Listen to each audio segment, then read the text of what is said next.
Hello दोस्तों, कैसे हैं सभी। दोस्तों एक बार फिर से स्वागत है आपका आपके अपने यूट्यूब चैनल सरस होम टीचिंग स्पॉट पे। दोस्तों हम रिडॉक्स रिएक्शन जो कि क्लास 11th का चैप्टर है उसको कर रहे थे। तो दोस्तों हमने पिछली क्लास में classical idea of redox reaction कर लिया था, classical idea of redox reaction, और आज हम देखेंगे redox reaction in terms of electron transfer. Okay दोस्तों, तो काफ़ी इंटरेस्टिंग होने वाला है, कृपया ध्यान से देखिए। ओके तो देखते हैं redox reaction in term of electron transfer. तो दोस्तों इस टॉपिक में हम क्या क्या कवर करेंगे, इसमें कवर करेंगे redox reaction in term of electronic transfer, यानी रिडॉक्स रिएक्शन इलेक्ट्रॉन ट्रांसफ़र के बेस पे कैसी होती है, फर्स्ट। सेकंड देखेंगे modern concept of oxidation. Okay, second क्या देखेंगे, modern concept of oxidation. Third देखेंगे ऑक्सीडेशन हाफ रिएक्शन। फोर्थ देखेंगे मॉडर्न कॉन्सेप्ट ऑफ रिडक्शन। फिर देखेंगे हम रिडक्शन हाफ रिएक्शन। ओके, फिर देखेंगे हम व्हाट इज़ ऑक्सीडाइजिंग एजेंट। फिर देखेंगे हम रिड्यूसिंग एजेंट क्या होते हैं। फिर देखेंगे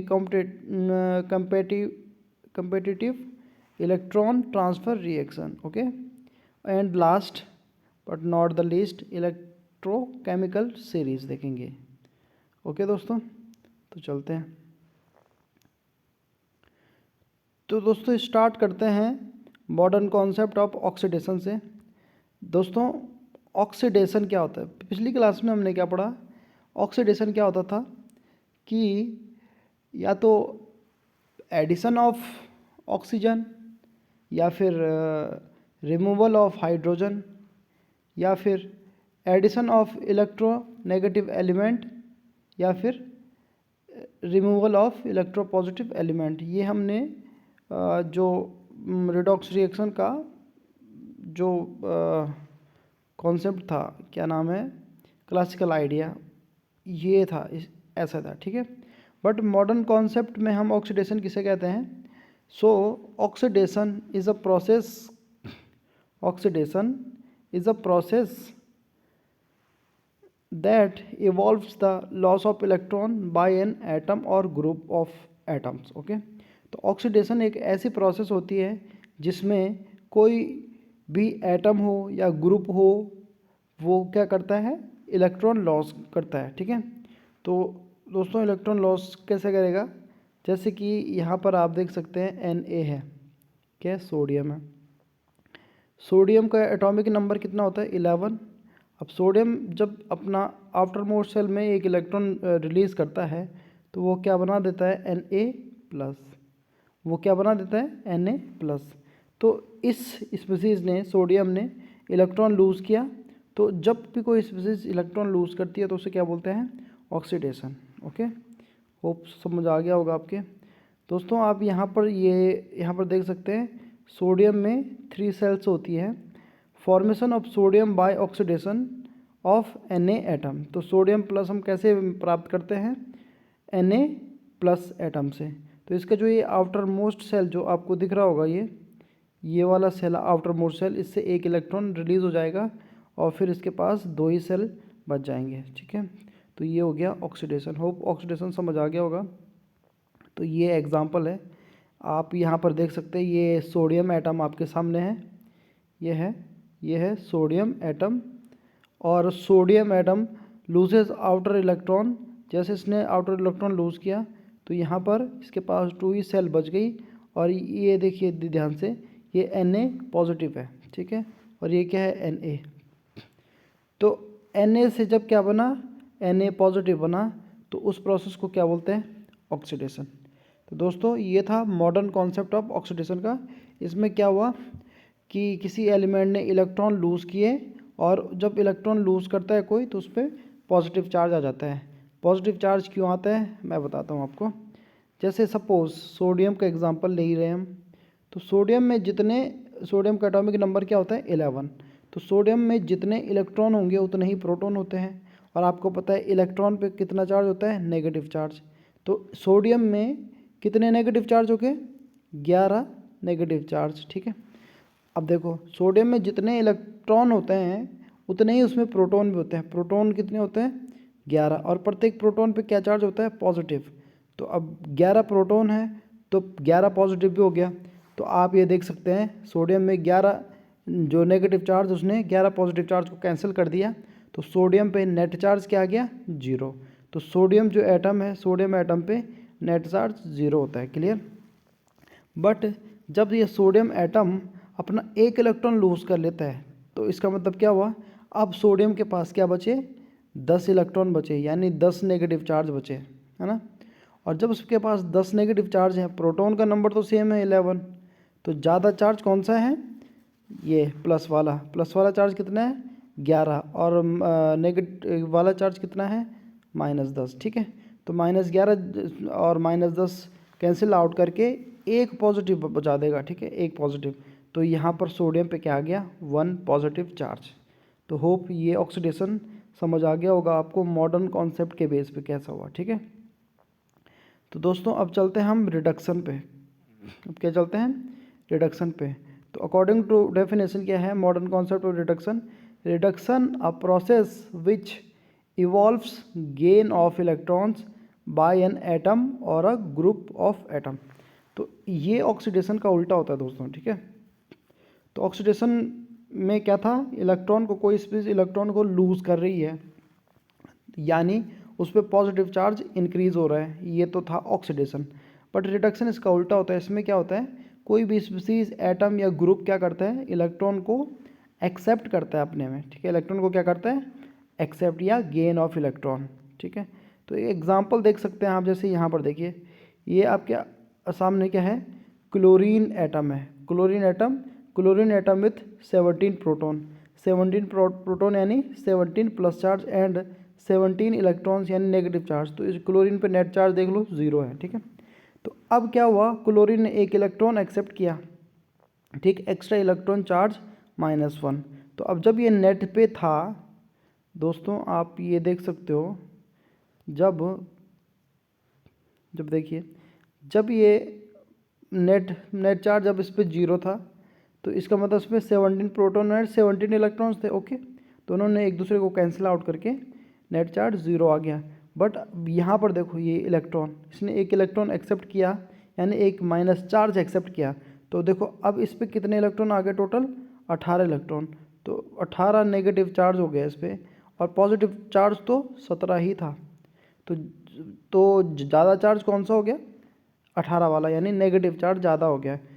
तो और कितना ज़्यादा है? 1 ज़्यादा है। तो इसलिए ही यहाँ पर देखिए, क्लोरीन पे जब वो एक इलेक्ट्रॉन एक्सेप्ट कर लेता है तो उस पर क्या आ जाता है? एक नेगेटिव चार्ज आ जाता है, ठीक है।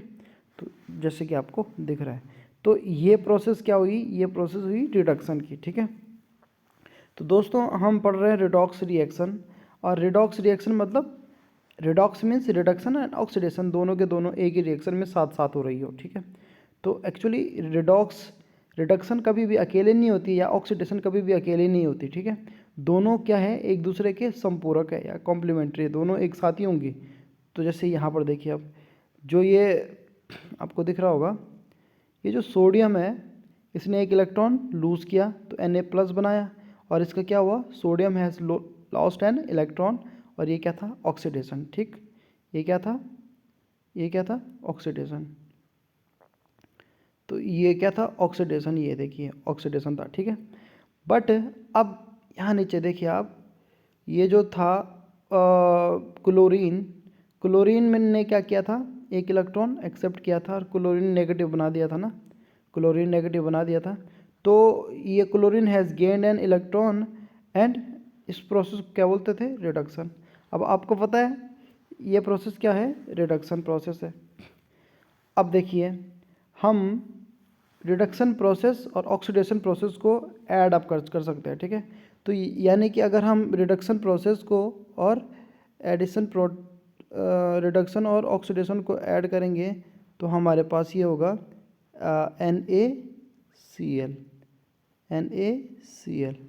तो यहाँ पर आप देख सकते हैं, सोडियम ने एक इलेक्ट्रॉन इस क्लोरीन को लूज़ किया, और क्लोरीन ने इससे एक इलेक्ट्रॉन एक्सेप्ट किया, तो क्या बनाया? NaCl बना दिया।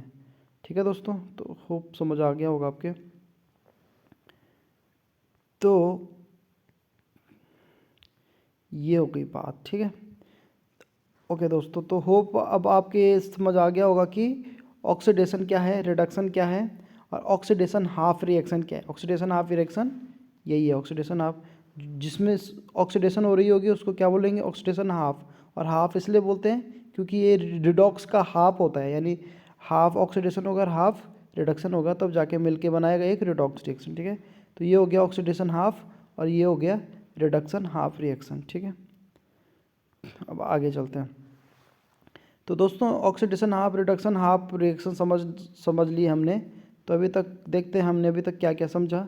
अभी तक हमने समझ लिया है दोस्तों, एक तो ये समझ लिया है redox reaction in term of electronic transfer, एक समझ लिया मॉडर्न कॉन्सेप्ट ऑफ ऑक्सीडेशन, एक समझ लिया है ये ऑक्सीडेशन हाफ रिएक्शन, और मॉडर्न कॉन्सेप्ट ऑफ रिडक्शन, और रिडक्शन हाफ रिएक्शन। यहाँ तक हमने देख लिया दोस्तों, ठीक है। अब हम देखेंगे ऑक्सीडाइजिंग एजेंट क्या हुआ, रिड्यूसिंग एजेंट क्या हुआ, ठीक है। तो कृपया ध्यान से देखिए। अब देखिए ये है ऑक्सीडाइजिंग एंड रिड्यूसिंग एजेंट। अब थोड़ा ध्यान से देखिए, ऑक्सीडाइजिंग एजेंट कौन से एजेंट्स होते हैं। जैसे एक हमने रिएक्शन देखी थी Na+Cl2 गिव्स Na2NaCl, ठीक है। तो रिएक्शन देखी थी ना अभी हमने, ये वाली Na+Cl। तो ऑक्सीडाइजिंग एजेंट्स क्या होता है, थोड़ा ध्यान से देना। अ substance that itself gate reduced and oxidises other substances bye accepting one or more electrons. तो देखो अभी जो हमने एग्जांपल लिया उससे इस चीज़ को समझते हैं दोस्तों, ठीक है। हमने क्या लिया था, Na ने एक इलेक्ट्रॉन लूज़ किया था, Cl ने एक इलेक्ट्रॉन एक्सेप्ट किया था, और बनाया था NaCl, ठीक है। क्या बनाया था, NaCl। नॉर्मल सी रिएक्शन है। तो यहाँ पर देखिए ऑक्सीडाइजिंग एजेंट कौन होता है, एक ऐसा सब्सटेंस होता है जो खुद तो रिड्यूस होता है बट सामने वाले को ऑक्सीडाइज करता है। यानी ये सोडियम जो है, सोडियम क्या हुआ था, ऑक्सीडाइज हुआ था ना, यानी सोडियम का ऑक्सीडेशन हुआ था किसकी प्रेजेंस में, क्लोरीन की प्रेजेंस में। तो अगर क्लोरीन नहीं होता यहाँ पर तो क्या इसका ऑक्सीडेशन होता है, सोडियम का नहीं होता ना।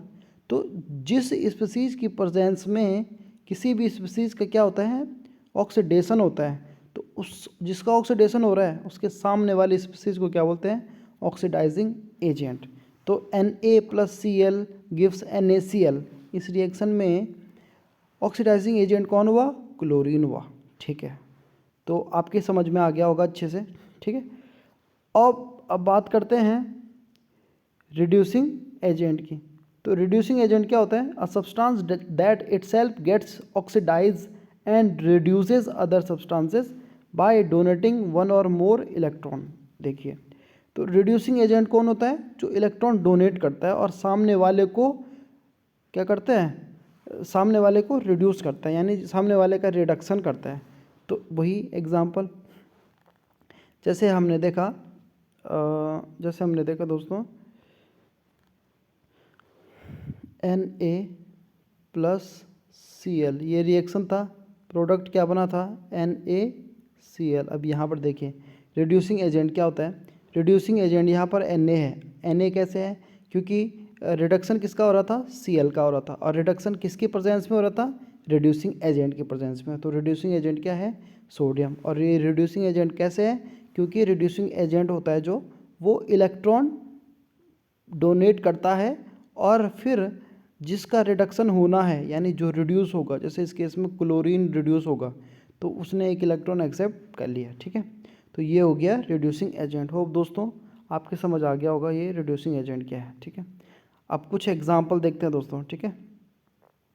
तो अब ये एग्जांपल है, इस एग्जांपल में क्या हो रहा है, जो रिएक्शन है 2NH3 + 3Br2 gives N2 gas + 6HBr, okay. ये एक रिएक्शन है।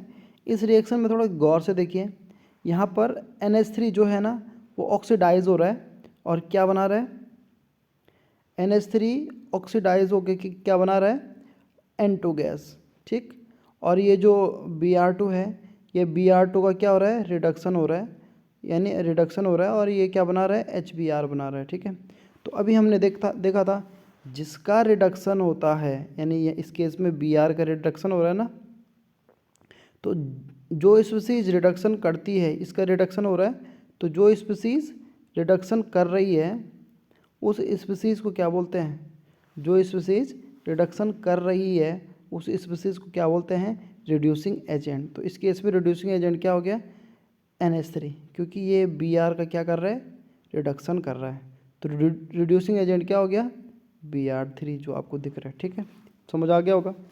अब देखो सेकंड बात ये है कि अब यहाँ पर NH3 ऑक्सीडेशन हो रहा है NH3 का, और NH3 का ऑक्सीडेशन कर कौन रहा है, Br कर रहा है। तो Br क्या है, ऑक्सीडाइजिंग एजेंट। ठीक है दोस्तों, समझ आ गया आपके। अब एक और एग्जांपल ले लेते हैं, CuO plus H2O gives Cu plus H2O, है ना। तो यहाँ पर देखो CuO का रिडक्शन हो रहा है और वो क्या बना रहा है, CuO क्या बना रहा है, Cu यानी कॉपर, ये हो गया रिडक्शन। और यहाँ पर क्या हो रहा है, H2 क्या बना रहा है, H2 से H2O बन रहा है। ठीक है, तो H2O यहाँ पर क्या हुआ, ऑक्सीडेशन हुआ H2 का ऑक्सीडेशन हुआ H2O में। ठीक है, और CuO का क्या हुआ, रिडक्शन हुआ Cu में। क्लियर। तो देखो रिडक्शन जिसका हुआ, तो रिडक्शन करवाने के लिए कौन जिम्मेदार होता है, रिड्यूसिंग एजेंट। तो H2 क्या है, एक रिड्यूसिंग एजेंट। ठीक है, उसी प्रकार ऑक्सीडेशन किसका हो रहा है, ऑक्सीडेशन हो रहा है H2 का, और H2 ऑक्सीडेशन करवाने के लिए जिम्मेदार कौन होता है, ऑक्सीडाइजिंग एजेंट। तो दोस्तों ये आपकी समझ आ गया होगा कि रिड्यूसिंग एजेंट क्या है, ऑक्सीडाइजिंग एजेंट क्या है। ओके, आगे बढ़ते हैं। लास्ट टॉपिक है इलेक्ट्रोकेमिकल सीरीज। इलेक्ट्रोकेमिकल सीरीज क्या होता है, arrangement of element in order of their reducing tendency. Example the order of the electron reducing tendency of some metal. देखो इलेक्ट्रोकेमिकल सीरीज क्या होता है, एक ऐसी सीरीज़ होती है, इलेक्ट्रोकेमिकल सीरीज़ एक ऐसी सीरीज़ होती है जिस सीरीज़ में क्या अरेंजमेंट होता है कि इनका एलिमेंट्स का, कौन सा एलिमेंट कितनी जल्दी इलेक्ट्रॉन रिलीज़ करेगा, उसकी उतनी ज़्यादा क्या होगी, रिड्यूसिंग टेंडेंसी होती है। रिड्यूसिंग टेंडेंसी तो होगी ना उसकी, क्योंकि वो इलेक्ट्रॉन लूज़ कर रहे हैं और सामने वाले को क्या कर रहे हैं, रिड्यूस कर रहे हैं। मतलब सामने वाले का रिडक्शन तभी तो होगा ना जब कोई एलिमेंट इलेक्ट्रॉन देगा। तो इलेक्ट्रॉन कौन देता है, जो रिड्यूसिंग एजेंट होता है। ओके, तो रिड्यूसिंग एजेंट कौन होगा, मेनली मेटल। आपको पता है मेटल और नॉन मेटल तो आपने पढ़ा होगा। मेटल कौन होते हैं, जो जिनकी टेंडेंसी होती है इलेक्ट्रॉन लूज़ करने की जल्दी जल्दी। ओके, और नॉन मेटल कौन होते हैं, जिनकी टेंडेंसी होती है इलेक्ट्रॉन एक्सेप्ट करने की। ठीक है, तो हम ये बोल सकते हैं जो नॉन मेटल होते हैं वो एक अच्छे ऑक्सीडाइजिंग एजेंट होते हैं, और जो मेटल्स होते हैं वो क्या होते हैं, एक अच्छे रिड्यूसिंग एजेंट होते हैं, क्योंकि वो इलेक्ट्रॉन लूज़ करते हैं। ठीक है, तो दोस्तों समझ आ गया होगा आपके। तो अगर अच्छा लगा तो लाइक शेयर एंड सब्सक्राइब कर लीजिएगा, और थैंक यू सो मच। जय हिंद।